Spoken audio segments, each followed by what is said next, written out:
everybody, Ken Komet, condovoice.com. Thanks for joining me today. What you see behind me is a fire hydrant. No big secret here, but this is an important video because you may have these guys on your property, condo, HOA, common areas. Now, it's very important for you to know who owns this thing.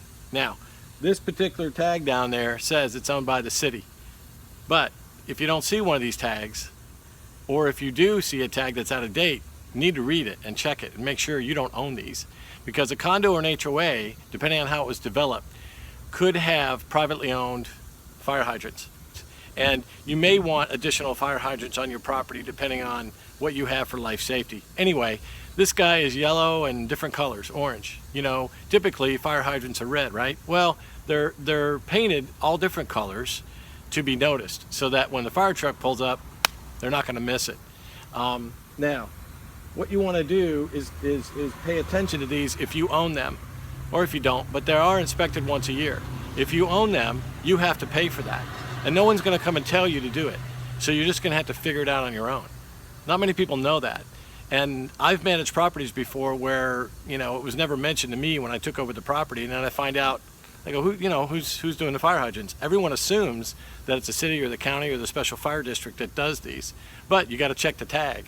It'll be tagged if it's owned by a municipality or a utility, okay, that services your area. But if there's no tag, especially if there's no tag, then it's probably yours. But you can't always count on that. So you've got to dig into the records, you got to ask around, and you got to pay attention, because heaven forbid that one of these is out of date for its inspection. You have a fire and it malfunctions when the fire truck pulls up and they plug up into it, and you have more extensive property damage than if it would have worked, or you have loss of life.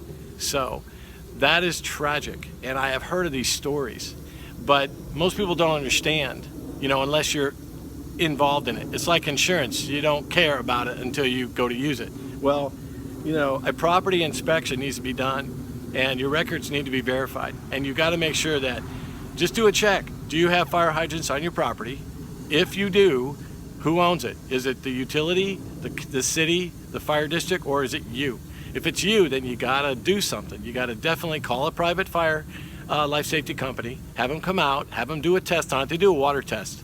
They make sure that the water's gonna flow. They make sure it's gonna work when the fire truck pulls up to use it. And they tag it, and they say, okay, you're inspected, and every year you need to budget for this. I'm gonna take a guess, because I haven't had one of these done in a while. You're talking between $300 and $500 for the test. Maybe it's more, depending on where it is on your property, the size of it, this different stuff. But anyway, these little guys go unnoticed, and it's a very dangerous thing to not know whether it's your responsibility or someone else's responsibility to inspect these and make sure they work. Okay, so add this into your budget if you don't already, and you do own them. If you do own them, talk to the different people, talk to the fire district that covers your area, find out what color you can paint it, you know, because a lot of people, they just go unnoticed and they never get used. You could go 5 and 10 years without even noticing these things. They can have shrubbery build up around them and you don't know it. But if it never gets used, the city isn't going to come around and inspect to see that your private fire hydrant is good to go. Anyway, this is a fire safety video. I hope you enjoyed it, and I hope it's helped you. Thanks for watching.